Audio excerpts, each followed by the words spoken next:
guys, follow me on Instagram to never ever miss any of my crazy updates. Hi guys and welcome to another vlog. I'm driving this, oopsie doopsie wrong key, let's switch that.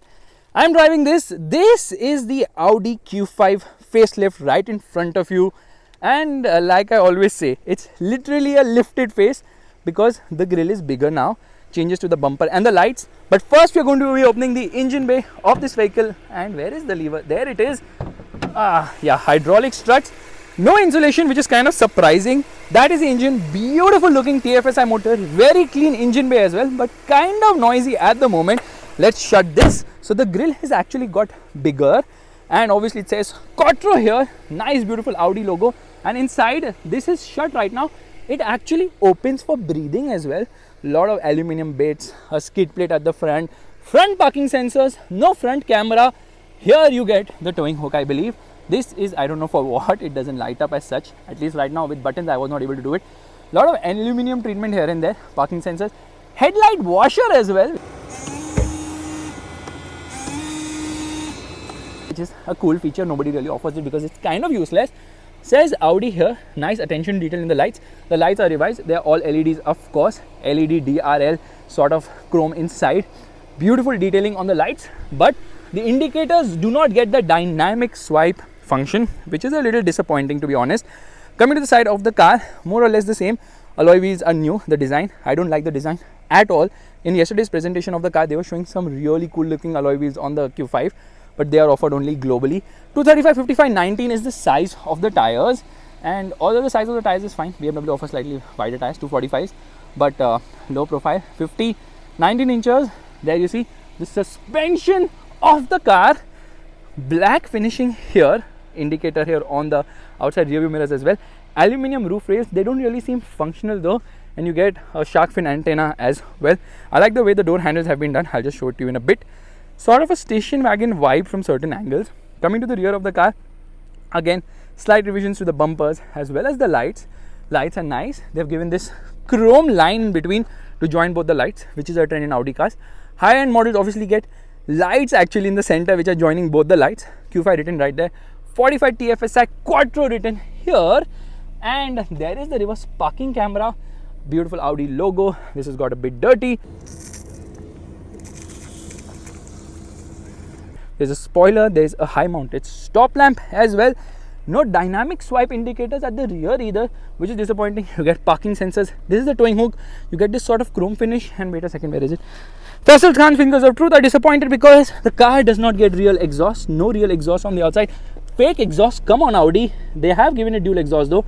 One is on this side and the other is on this side. Let's quickly open the boot of the vehicle. Obviously it's a power tailgate. Ironically though, the boot capacity is identical to the GLC as well as the X3. I don't know how they manage that, but yeah, that's how it is. And parcel shelf, I'm just going to recline it. So there's a net here, there's another net here, there's this thing as well. Simply clever features here, I kid you not. There's a light placement there. This is obviously the first aid kit. This is when you pull it, it actually reclines the seat. Check this out. There the seat reclines, and it's actually a 40-20-40 split seat. Spare wheel is obviously not an alloy wheel. There you see. At this price, rather you would expect to have a full size wheel, but then they cannot really fit it because of the size of the tires. There's a light placement here. Let's shut this. Now the thing is that the e-tron has a lot of hard plastics, okay, which at that price is unacceptable. But then you're like, okay, electric hai to thoda aggressive pricing bhi karni hogi. Here though, there are even more hard plastics. I'm very surprised. First and foremost, I love how the door handles are done.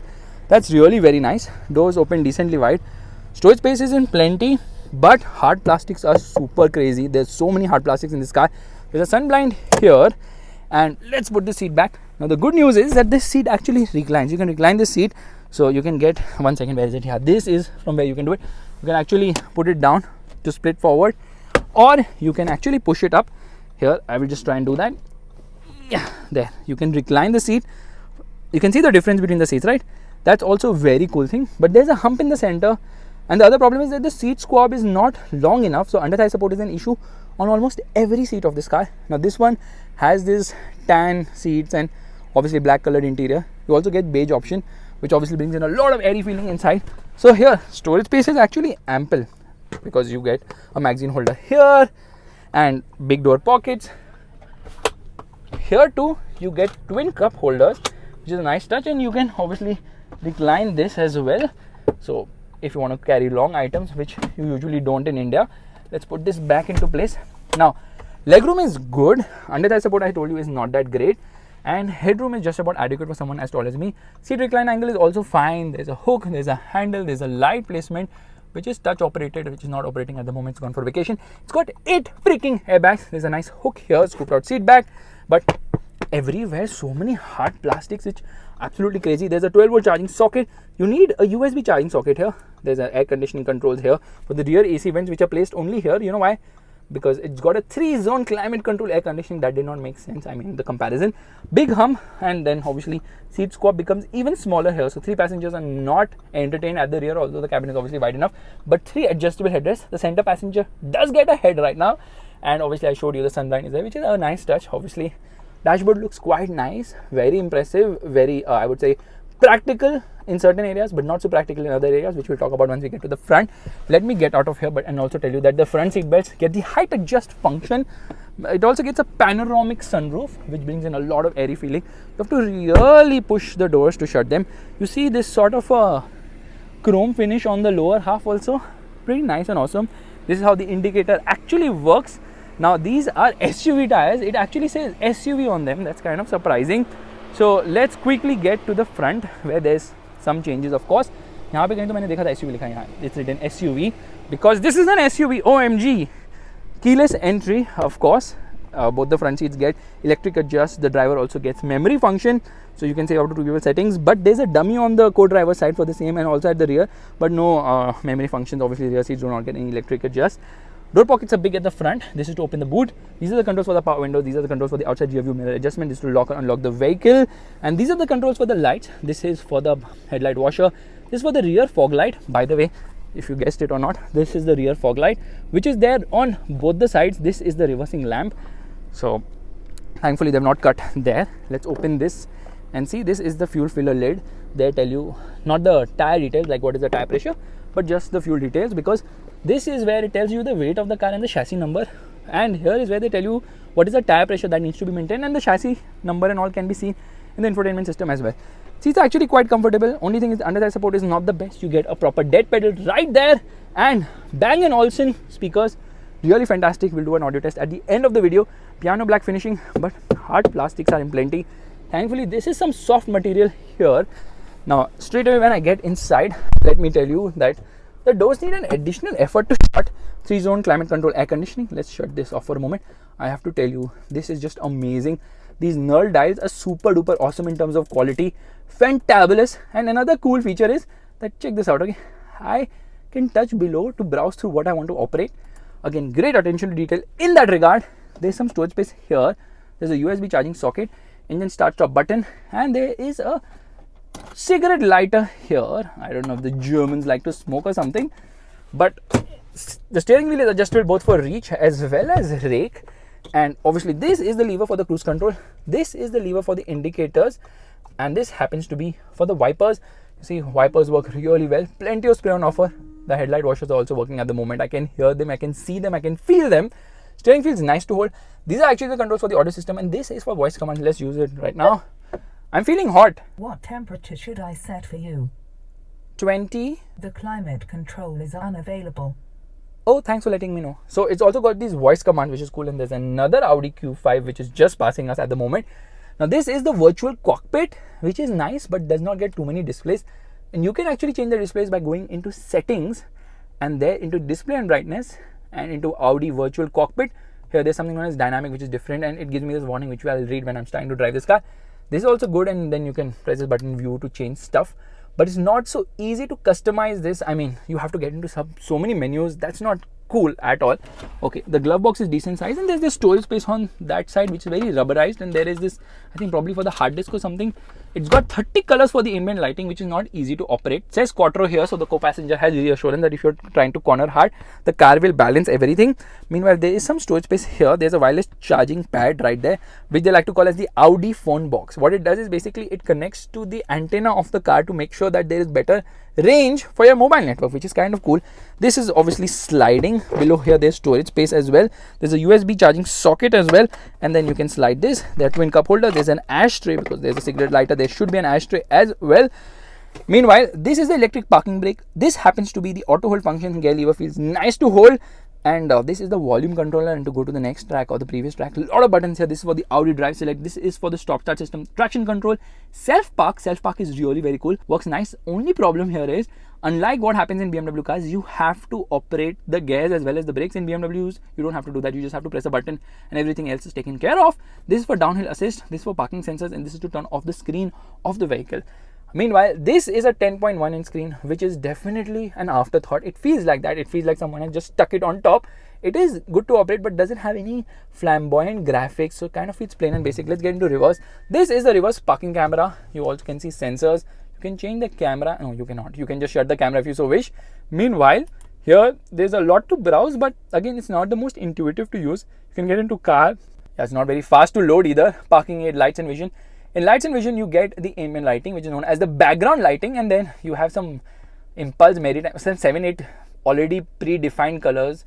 Meanwhile, you can get into individual, and this is where things get really very complicated, because you have to choose whether you want it for surfaces or contours, and then you can decide the colors, and then there are these 30 colors, and it takes some time to get here or there. Unlike Mercedes-Benz, which offers 64 colors for the ambient lighting. I'm sorry about that. Okay, there's an auto dimming inside rear view mirror, light placement on the top. You can just press this button to operate the lights, and this is to open the sun blind. This is to open the sunroof of the vehicle. Now the sunroof is obviously decent size. It's big enough. It has to be, because it's a big car as such, the Q5. And there you see it brings in a lot of airy feeling inside, and press it once again to open it even further. There you can see the beautiful Pavna Lake. Let's shut this at the moment. There happens to be a light as well as a mirror on both the sides, which is kind of compulsory nowadays. And there is a handle to hold on to.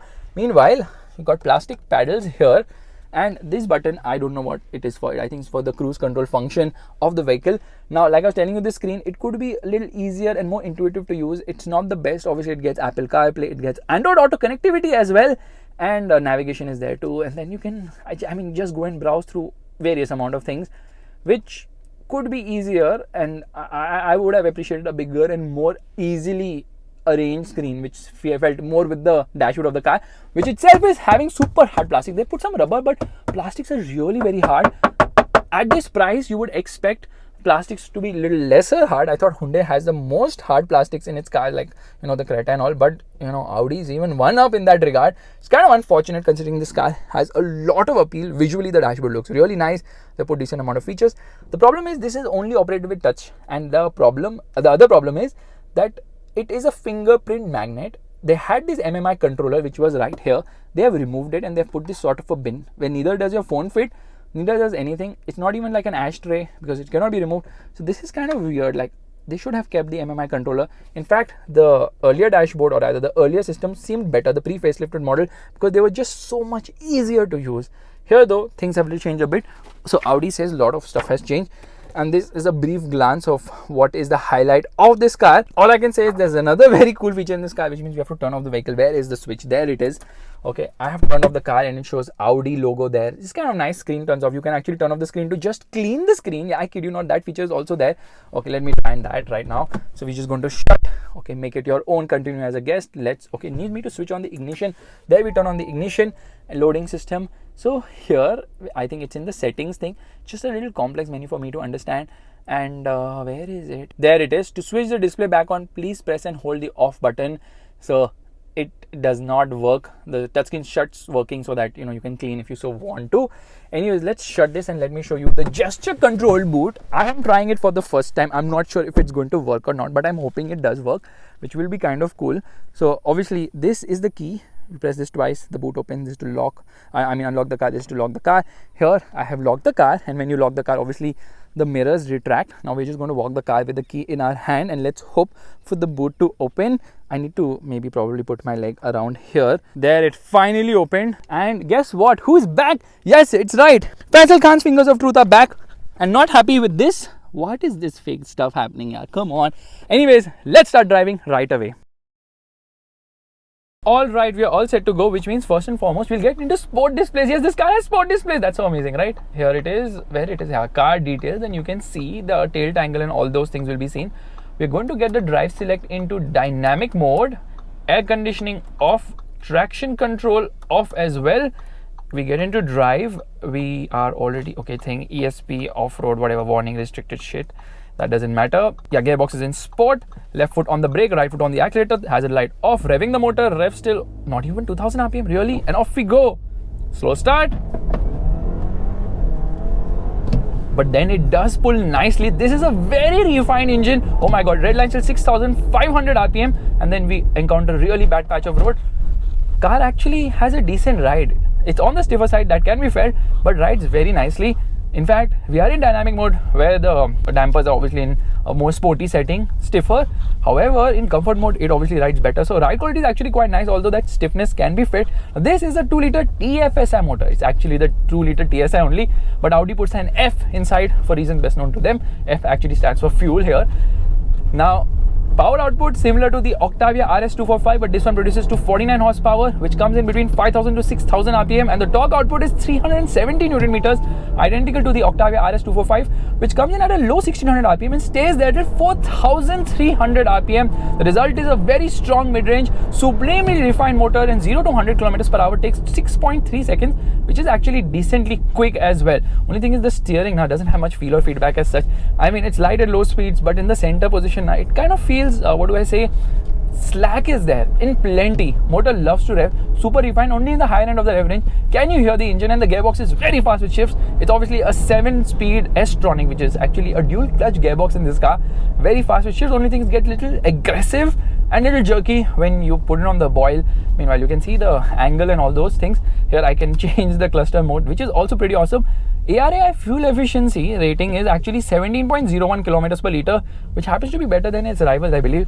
However, in the real world, you would get somewhere between 8-9 in the city. Out on the highway, you can stretch that to 14 kilometers per liter as well. Now, there are 5 drive modes on offer, which obviously alter the engine, the gearbox, the suspension, and the steering wheel. Steering feels slightly better in sport or dynamic mode.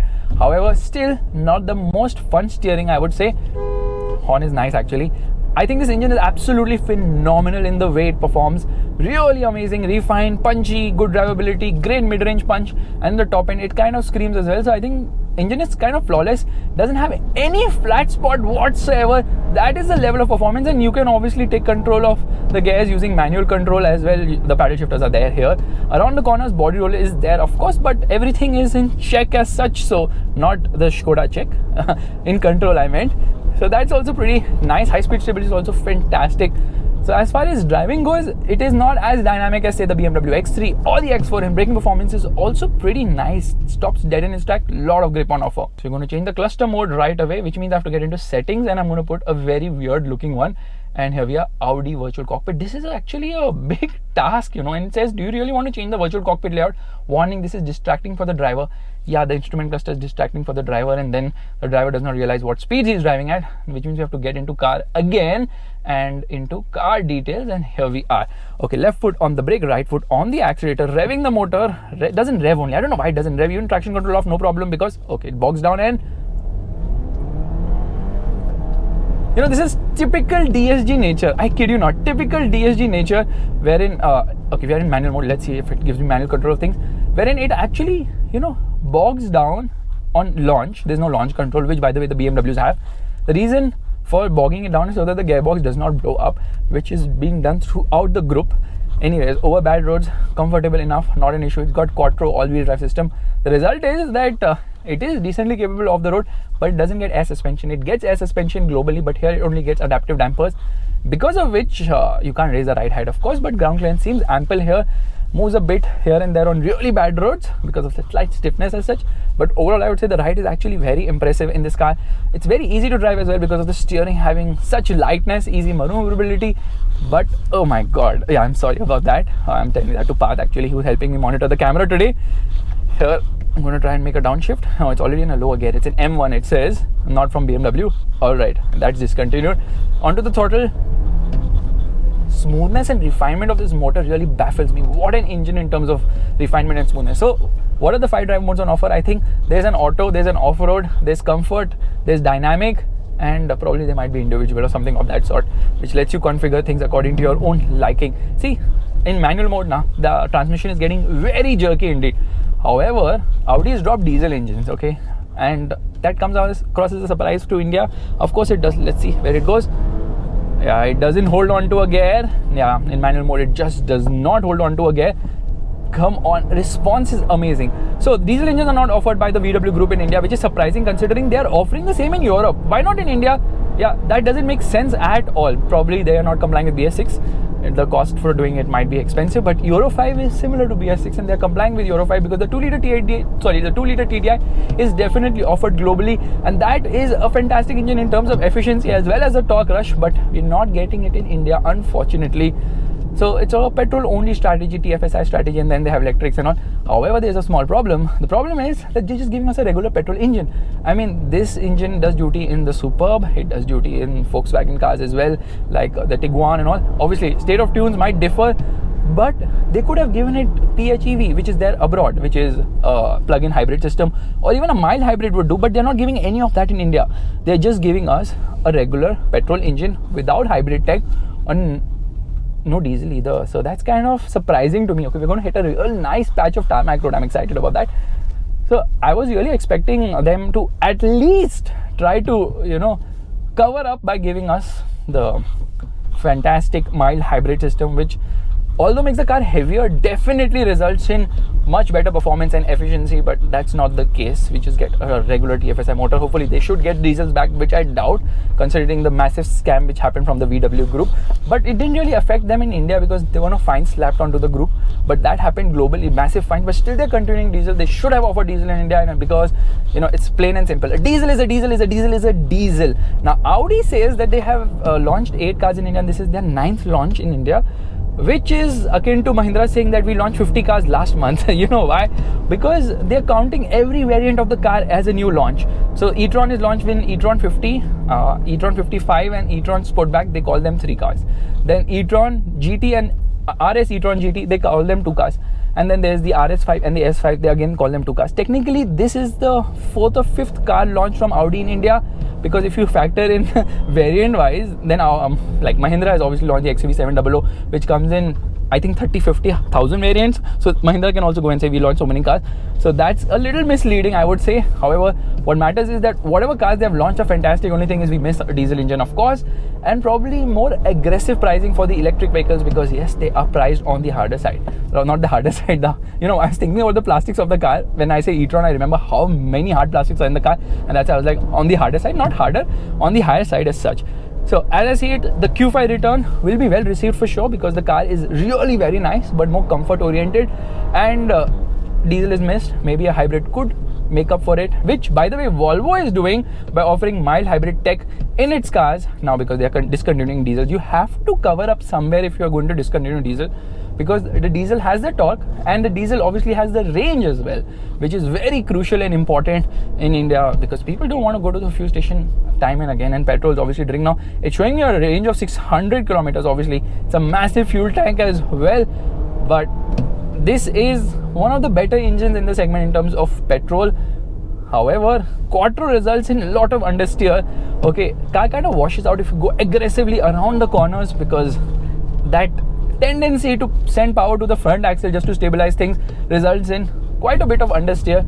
So that is a slight issue, I would say. Now the pricing of this car should be between 65 to 70 lakhs, which is par the course, because most of the rivals are also priced similarly. The rivals, of course, the BMW X3 and the Mercedes GLC. This car is based on the not MQB platform. It's based on the MLB Evo platform. I was going to say MQB because I was just driving a car with an MQB A0 platform recently. However, the only Audi car I believe which was sold in India with the MQB platform was of course the A3. The A4 uses the MLB Evo, and this is based on the A4. Of course, you can call it the A4 SUV. The MLB Evo platform results in obviously great dynamics, great ability, but obviously this is an old car as well. Let's not forget about that, because this is the facelift, I think, first unveiled in 2016, 2017 global sales started, 2018 Indian sales started, and then facelift came last year in June. It's taken 1 year for Audi to get the same to India. There's a dog who's sleeping in the middle of the road, so I need to figure how do I get out of here. Okay, please take it easy. Don't. Okay, he got up thankfully. I don't know why the dog was sleeping in the middle of the road. Probably we are too early or disturbing his nice village life. Sorry doggy for disturbing you. Anyways, onto the throttle and here we go.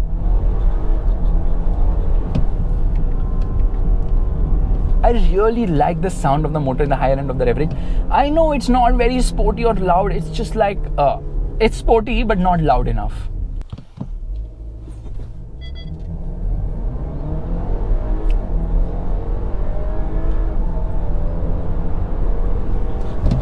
Nice balance. I like the high speed stability and the fact that body roll is decently well contained. It's not an X3 of course, but it has its own personality. People who like comfort, people who like the ease of driving, and of course people who like Audi will definitely like this car. If I see the segment as a whole, I feel that BMW has that advantage with that diesel engine of theirs, and hopefully Audi also gets it back. So guys, this is my vlog of the Audi Q5 45 TFSI. But before the vlog ends, Parth is going to play an audio so that we can do the audio test of this fantastic 19 speaker Bang & Olufsen 755 watt audio system. Let's go for it. Come bring me down.